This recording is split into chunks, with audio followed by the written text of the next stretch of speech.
Balloons, 1.5 million of them, caused quite a stir in Cleveland yesterday. At dawn, it looked like a helium mountain rising out of Public Square.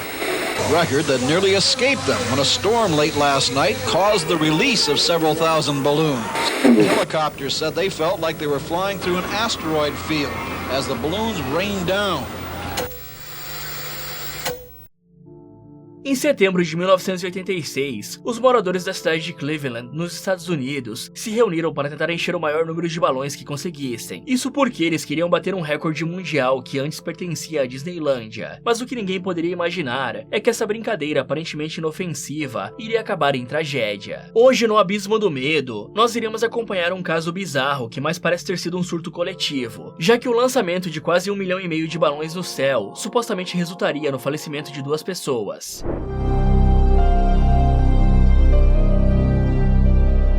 Sempre que paramos para observar um balão, uma memória boa surge em nossa mente, pois eles são usados para decorar festas de aniversário e comemorações, além de terem feito parte da nossa infância. Afinal, quem nunca brincou de vôlei com um amigo usando apenas um balão? E é por esse motivo que uma instituição de caridade chamada United Way pretendia criar um grande espetáculo, que não só chamasse a atenção da cidade, mas sim do país inteiro. O plano era soltar a enorme quantia de 2 milhões de balões no céu, só que digamos que eles esqueceram de um pequeno detalhe, pois segundo as leis da gravidade descobertas por Isaac Newton, tudo que sobe uma hora tem que descer. Mas falando um pouco da United Way, eles não são nem de longe uma instituição pequena. Na verdade, essa é uma das maiores que existem no mundo, já que eles ajudam pessoas de baixa renda há mais de um século, atuando em cerca de 40 países. E esse detalhe é especialmente importante, porque ninguém imaginaria que uma instituição tão grande quanto essa cometeria um erro que ficaria marcado na história como um dos mais idiotas de todos os tempos. Sendo que o objetivo principal desse lançamento de balões era o de quebrar o recorde mundial que havia sido estabelecido um ano antes disso, pela Disneylândia de Anaheim, na Califórnia. Ou seja, tinha uma espécie de rivalidade rolando entre a cidade de Cleveland e Anaheim. E esse recorde da Disneylândia havia sido conquistado em um evento chamado Skyfest, que aconteceu em 5 de dezembro de 1985, e que serviu para comemorar o 84º aniversário do Walt Disney, se ele ainda estivesse vivo naquela época. E foi justamente nesse dia que os funcionários da Disneylândia em Anaheim, e também as pessoas que estavam ajudando por vontade própria, conseguiram lançar a incrível quantia de 1 milhão de balões no céu da cidade. Mas você pode estar se perguntando agora, afinal, como eles conseguiram encher tantos balões? E bem, obviamente não foi soprando com a boca, já que assim demoraria uma eternidade. E além disso, as pessoas ficariam cansadas depois de inflar uns 20 ou 30 deles. E então a maneira que encontraram foi a de espalhar vários bocais de hélio dentro da tenda que os ajudantes estavam. E dessa forma, bastava colocar um balão vazio no bocal que ele se encheria sozinho em 2 a 3 segundos. Porém, os organizadores não haviam tomado essa decisão apenas pela facilidade, já que se esse fosse o caso, eles apenas poderiam comprar aquelas bombas elétricas que servem para encher as piscinas e os pneus dos carros, e assim todo o problema estaria resolvido. E de quebra, eles ainda economizariam uma bela grana, pois não precisariam comprar centenas de galões de hélio. Mas o que talvez você não saiba é que, ao contrário dos balões enchidos com ar que respiramos, aqueles inflados com hélio conseguem atingir uma altitude bem maior, porque esse gás é 7 vezes menos denso que o ar. E exemplo disso são os balões meteorológicos enchidos com hélio, que conseguem alcançar até 54 km de altura, pouco mais da metade da altitude necessária para se começar a chegar no espaço. E sabendo de todos esses detalhes, os administradores da United Way não se contentaram apenas em quebrar o recorde pré-estabelecido, pois eles poderiam apenas lançar 100 ou 50 mil balões a mais que já iriam conseguir ultrapassar a Disneylândia. Mas ao invés de fazer isso, o pessoal da United Way decidiu que tentariam dobrar a quantia lançada em 2 milhões de balões. E já já vocês descobrirão o desastre que aconteceu no final de toda essa maluquice, causando acidentes ao redor da cidade, e até mesmo um processo judicial envolvendo o falecimento de 2 pessoas. Só que para chegar nesse ponto da história, a United Way ainda tinha um longo caminho pela frente, com meses e meses de planejamento. E como eles eram uma instituição de caridade sem experiência nesse tipo de evento, eles decidiram pedir ajuda de um cara chamado Treb Heinen, que era basicamente um especialista em balões, por mais estranho que isso possa parecer. Acontece que aos 15 anos de idade, Heinen trabalhava como vendedor de balões na Disneylândia, e com o tempo, resolveu fazer dessa sua profissão pro resto da vida. Então ele fundou a Balloon Art, que era uma empresa que fazia decorações em grandes eventos. Além disso, Heinen também criou o The Magical Mickey Mouse, que é basicamente um balão transparente com outro balão do Mickey Mouse dentro. E acreditem se quiser, essa invenção boba vendeu mais do que água no deserto. Mas para dar início a esse projeto, primeiro os organizadores tinham que construir uma estrutura que fosse capaz de guardar os 2 milhões de balões cheios de gás hélio, para evitar que eles saíssem voando pro céu antes da hora. E justamente o gerente do projeto, chamado Tom Holowach, é que ficou encarregado de executar essa difícil sua tarefa. E em uma entrevista para o telejornal News Center 8, Tom disse que inicialmente pensou que eles apenas construíram uma caixa, mas logo percebeu que as coisas não seriam tão fáceis assim, e que por isso tiveram que levantar uma estrutura inteira, que segundo as leis da cidade, tinha que seguir as mesmas normas de segurança que os prédios da rua. Só que após 2 semanas e meia de trabalho, a construção havia finalmente terminado, e era composta basicamente por uma malha gigantesca feita de tecido que serviria para guardar os balões, e por sua vez, essa malha estava presa em uma estrutura retangular de metal, com 3 andares de altura, que tinha o tamanho de um quarteirão inteiro. E no total, essa estrutura media 76 metros de comprimento e 45 de largura, e ficava localizada na praça pública de Cleveland, sendo que ela precisava ter todo esse tamanho, pois teria que suportar ventos fortes de até 96 km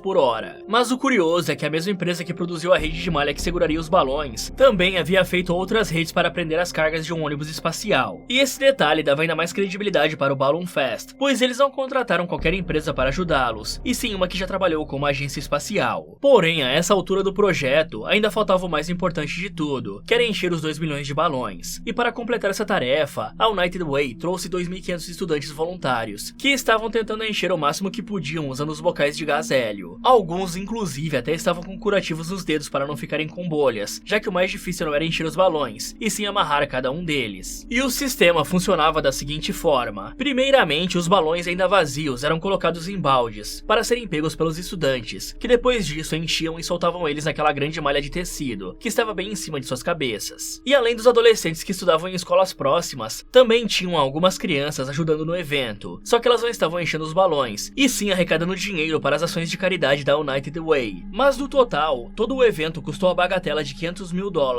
E se hoje essa quantia já seria considerada alta, imagina então em 1986. E eu sei que não faz muito sentido, porém se fizermos a conversão para a nossa moeda, daria cerca de 2,5 milhões de reais, isso sem contar a inflação. E eu acredito que a maior parte dessa grana tenha sido gasta para construir a estrutura, e também para comprar os galões de gás hélio, já que os balões provavelmente devem ter saído mais barato, ainda mais considerando que eles compraram em grandes quantidades, e por isso podem ter recebido um belo desconto do fornecedor. Mas fazendo uma conta rápida, aqui no Brasil se você comprasse os sacos pequenos em uma loja, gastaria mais ou menos R$1.500 para adquirir 12 mil balões. E inicialmente, pode parecer estranho que uma instituição de caridade tenha desperdiçado $500 milhões que poderia ter sido destinado a pessoas carentes. No entanto, vale ressaltar que o objetivo dos administradores da United Way era justamente chamar a atenção do país inteiro com esse evento na esperança de que as pessoas achassem um espetáculo muito bonito, e portanto, começassem a doar dinheiro para a instituição deles. Mas depois de 6 longos meses de planejamento, o que os organizadores do evento não poderiam esperar é que uma forte tempestade surgiria poucos dias antes do Balloon Festival acontecer. E então, faltando cerca de 600 mil balões para alcançar o número de 2 milhões que eles queriam inicialmente, um temporal violento tomou os céus da cidade de Cleveland naquela noite, fazendo com que a lona ao redor da estrutura fosse rasgada, e os balões corriam um sério risco de simplesmente estourarem. E pelo fato de eles estarem bem próximos, se alguns começassem a estourar ao mesmo tempo, isso geraria um efeito dominó, que resultaria numa perda inestimável, pois faria com que a Disney ainda continuasse sendo a detentora do recorde mundial. Além de que, os estudantes que passaram várias e várias horas enchendo os balões, com certeza ficariam bem irritados. Porém, como você acabou de ver nessa entrevista, o Tom Holowach, que é o gerente do projeto, prometeu que eles passariam a noite consertando a lona para que o evento não fosse cancelado. E de fato, eles conseguiram impedir que isso acontecesse. Mas como na vida nem tudo são rosas, Tom e sua equipe tiveram que adiantar o Balloon Festival, por terem receio de que uma outra tempestade surgisse. E então, na tarde do dia seguinte, em 27 de setembro de 1986, 1.429.000 balões foram soltos no céu da cidade. E apesar de não serem os 2 milhões que inicialmente queriam, absolutamente ninguém poderia negar que a vista ao olhar para cima era simplesmente linda. Fora que eles conseguiram quebrar o recorde da Disney. Mas aos poucos, os balões começaram a se espalhar pelo céu da cidade, permitindo até mesmo que as pessoas que estavam distante conseguissem ver o espetáculo. Sendo que nesse momento, todos estavam felizes, sorrindo e tirando fotos do céu. Tinha até uma banda marcial tocando instrumentos para deixar o espetáculo ainda melhor. Porém, logo a alegria dessas pessoas se transformaria em uma grande dor de cabeça. Isso porque tem uma pergunta óbvia que parece que ninguém fez. Afinal, depois de serem soltos do céu, para onde iriam os quase 1,5 milhão de balões? Eles basicamente voariam até o espaço e nunca mais seriam vistos? Ou então seriam desintegrados ao caírem de volta para a Terra em alta velocidade? Assim como acontece com alguns meteoros pequenos que passam pela nossa atmosfera. E bom, podemos dizer que se uma dessas duas hipóteses realmente tivesse acontecido, os moradores de Cleveland não teriam enfrentado tantos problemas, já que um balão feito de látex, mesmo que tenha sido inflado com gás hélio, teoricamente só conseguiria chegar até uma altitude de 9 a 10 km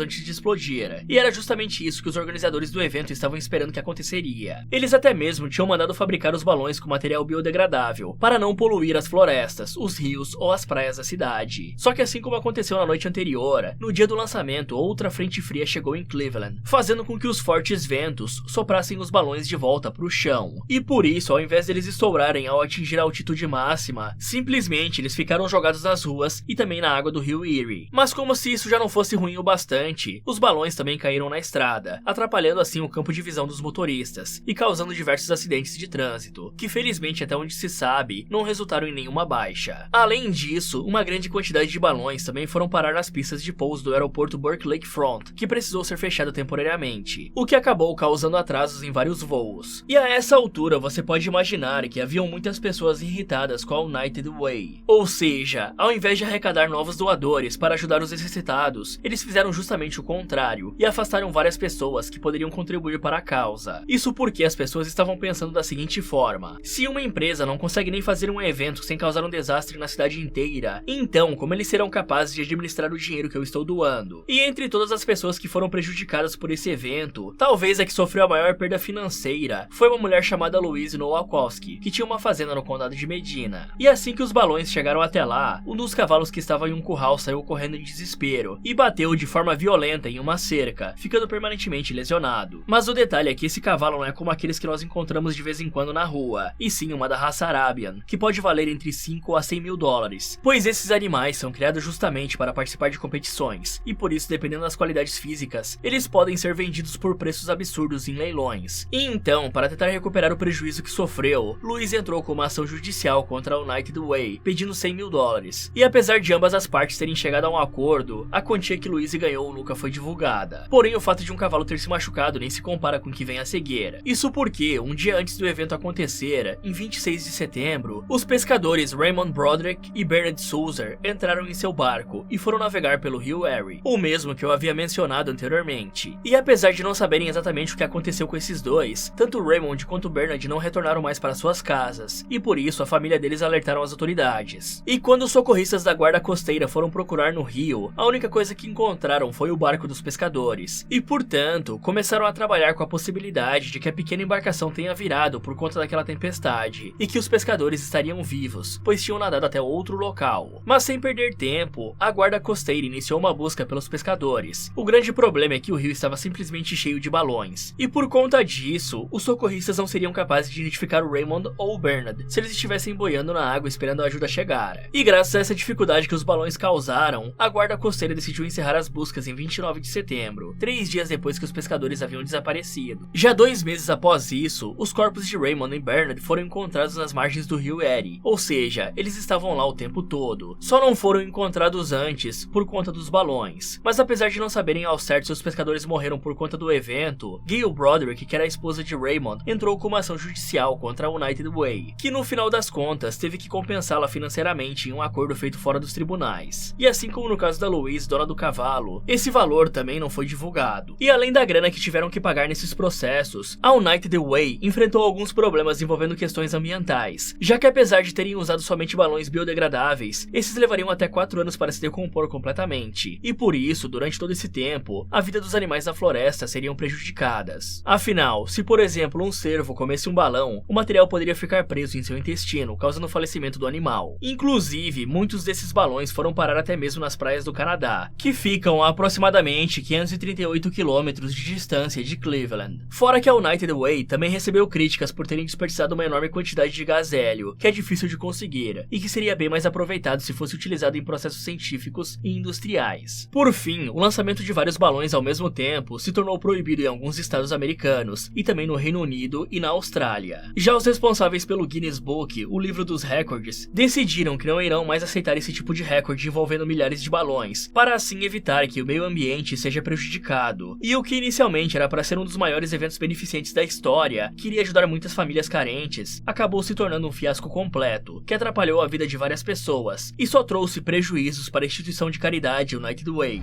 Fala galera, o que vocês acharam de mais desse caso bizarro? Me contem nos comentários. Muito obrigado por assistir e até o próximo.